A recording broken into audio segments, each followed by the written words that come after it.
10월 4일 월요일입니다. 오늘 우리가 묵상할 본문은 출애굽기 25장 23절부터 40절입니다. 성막 부분이기 때문에 이게 우리가 생각을 너무 복잡하게 하지 말고 이게 간단하고 단순하게 생각할 필요가 있습니다. 어제 하나님이 성막을 지으라고 그 모형도 다 이렇게 환상으로 보여주시고 또 이게 설계도를 다 이렇게 설명을 했다 그랬어요. 그 성막은 하나님과 사람이 만나는 장소예요. 구약에는 제사를 통해서 만났어요. 신약에는 예수님을 믿는 예수님 안에서 주님을 만나는 거예요. 예수님 안에서 주님을 만날 때 성령님이 도와주시는 거예요. 구약에는 제사를 통해서 하나님을 만나는 거예요. 그 제사는 흙으로 만든 단에서도 드렸고 돌로 만든 단에서도 드렸고 광야 시대에는 성막에서 드렸어요. 가나안에 와서 정착을 하고 왕국 시대에는 성전에서 제사를 드리고 하나님과 만났어요. 예수님이 실제 성전이시기 때문에 예수님 시대에는 예수님을 통해서 하나님과 만났어요. 예수님 이후에는 예수님을 구주로 영접하고 예수님 안에 있는 사람들이 이제 성령을 통해서 예수님 안에서 하나님을 만나고 교제하는 거예요. 이게 그 성막의 주요 개념이에요. 이거를 이제 머리에다 잘 정리를 하시고요. 어제는 그 성막 중에서도 그 성막이 텐트라고 그랬잖아요. 그 텐트의 첫 커튼을 열고 들어가면은 성소라는 방이 하나가 있고 그 성소에서 또 커튼을 열고 들어가면 지성소라고 하는 방이 있어요. 그 지성소에는 언약궤를 놨어요. 그래서 어제 말씀은 그 언약궤를 설명했어요. 그리고 언약궤를 만들어서 지성소에 놓으라고 설명을 하신 우리 주님께서 오늘은 그 지성소 밖에 성소에다가 둘 기제를 이제 말씀하신 거예요. 그게 하나는 뭐냐면은 하나님께 드릴 빵, 거룩한 빵이죠. 이스라엘 12지파를 상징하기 때문에 12지파의 숫자대로 12개의 빵을 차려서 하나님 앞에 드릴 떡상 빵을 올려놓고 차려놓을 상, 그걸 만들어라. 거기서 이제 이게 액체로 된 것을 따로서 드리기 위해서 잔도 만들고 그리고 그 액체를 담을 병도 만들어라. 이게 오늘 첫 번째 23절부터 30절이에요. 상을 만드는데 자료는 아카시아 나무로 하고 금으로 씌우고 테두리를 만들고 금으로 고리를 만들고 채를 만들고 그리고 병도 만들고 잔도 만들어라. 이렇게 말씀하신 거예요. 한번 30절 같이 볼까요? 그 상은 언약궤 앞에 놓고 상 위에는 나에게 바치는 거룩한 빵을 항상 놓아 두도록 하여라. 그래서 이렇게 빵을 하나님 앞에 차려놓는 상을 만드는 얘기가 23절부터 30절인데 자, 우리가 하나님 앞에 빵을 차려놓는 상, 떡을 차려놓는 상, 이것의 의미가 뭘까요? 이것의 의미는 모세와 이스라엘의 장로들이 하나님 앞에 나가서 시내산에 임재하셨을 때 이제 언약식을 한 다음에 먹고 마시고 축제를 했다 그랬죠. 우리가 이 우상을 섬기는 미신 믿는 사람들도 우상 앞에다가 제사를 한 다음에 제사 음식을 내놓고 거기 둘러 앉아서 그 제사 음식을 먹고 마시죠.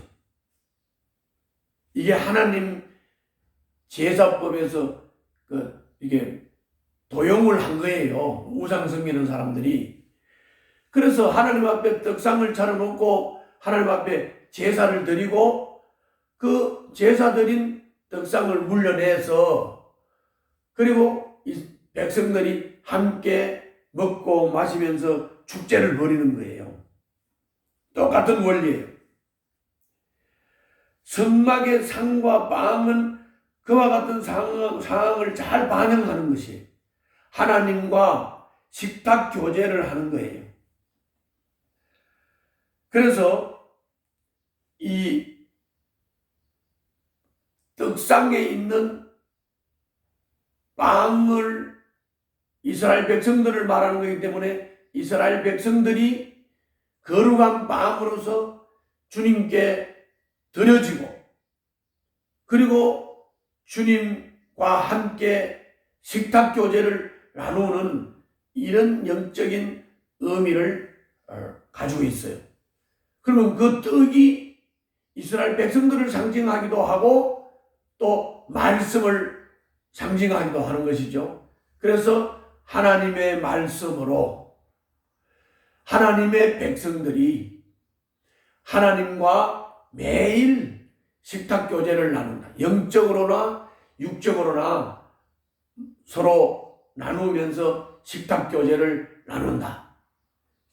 그래서 우리가 성도들이 모여서 떡을 먹고 나누고 식사 교제를 하고 그 하는 것 속에 정말 풍성한 하나님의 은혜가 있다는 이런 것을 우리가 잘 이해를 하셔야 되겠어요. 두 번째는 31절부터 40절이에요. 31절부터 40절은 이 성막이 천막인데 덮개를 3개를 덮었어요. 제일 안에는 세마포 덮개, 중간에는 수양의 가죽 덮개, 제일 가에는 돌고래 가죽 덮개. 이 덮개를 3개를 완전히 씌웠기 때문에 그 성막 안에 딱 들어가면 바깥에서 들어가는 빛이 일체 들어가지 않기 때문에 아주 칠흑같이 어두운 캄캄한 장소예요. 등불을 켜지 않으면 앞이 보이지 않는 것이죠. 성소도 그렇고 지성소도 그래요. 그래서 성소의 가텐을 딱 닫으면 캄캄하단 말이에요. 지성소도 가텐을 닫으면 캄캄하단 말이에요. 여기는 등불을 켜야 돼요. 그래서 거기다가 불을 밝힐 등잔대 만들고 그 다음에 등잔대를 만든 다음에 거기에 그 불을 킬 이 등잔을 만드는데 거기 이게 복숭아 꽃 모양으로 이렇게 아름답게 이쁘게 장식을 해서 오른쪽에 3개, 왼쪽에 3개, 제일 가운데 하나 이렇게 등잔이 7개가 만들어지는 그 설명을 31절부터 40절까지 하는 거예요. 그러니까 일단은 여러분들이 뜻을 몰라도 이게 한 절 한 절 좀 마음을 가지고 이렇게 읽으시면 되겠고, 내 설명을 들었으니까 읽으면 이게 이런 말이구나 이렇게까지만 이해하시면 돼요. 그런데 이 등대는 바로 우리 등대 교회 상징이기도 하고 이 등대는 어두움을 비추는 빛이라고 해요. 그러므로 이 등대는 어두운 세상을 비추는 빛이에요. 어두운 성소를 밝히는 빛이라고. 이 빛은 등잔의 기름을 넣고 이제 심지에 불을 붙이면 불을 환하게 비춰서 떡상도 비추고 향단도 비추고 그래서 이렇게 활동할 수 있도록 이게 빛을 비추는 거예요. 바로 이 등대는 교회를 상징하는 거고 이 등대는 어두운 세상을 비추는 빛인 교회를 말하는 거예요. 그런데 이 빛을 제대로 비추지를 못하고 빛이 어두울 수가 있죠. 그건 뭐냐면은 불똥이 생긴다든지 이럴 때 그렇습니다. 그래서 이제 불똥을 제거하는 집게라든지 이런 것도 다 만들어라고 지시를 하는 거예요. 그래서 이 불똥 때문에 빛을 발하지 못하는 것을 막기 위해서는 항상 불똥을 제거해줘서 이 등대가 빛을 환하게 비출 수 있도록 하는 거죠. 우리 교회도 마찬가지입니다. 교회가 죄를 짓고 교회가 불순종을 하고 교회가 하나님의 뜻을 행하지 않고 공동체가 모여서 식탁 교제를 풍성하게 나누지를 못하면 빛이 어두워지죠. 불똥이 생기죠. 그래서 그 어두움을 밝히지를 못한단 말이죠. 교회가 빛을 발하지를 못한단 말이죠. 그래서 우리 교회가 빛을 발하기 위해서는 항상 죄를 점검하고 회개해야 되고 말씀을 듣고 내 허물을 보고 주님 앞에 회개해야 되고 그래서 불똥을 제거하고 항상 빛을 환하게 비춰서 이 교회가 세상을 밝혀야 되는 거죠. 세상을 밝혀야 돼요. 우리 교회는 하나님으로부터 빛이신 하나님으로부터 빛을 받아서 이 세상에서 세상에 빛을 발하는 존재가 교회란 말이죠. 그거를 상징하는 것이 바로 오늘 등대입니다.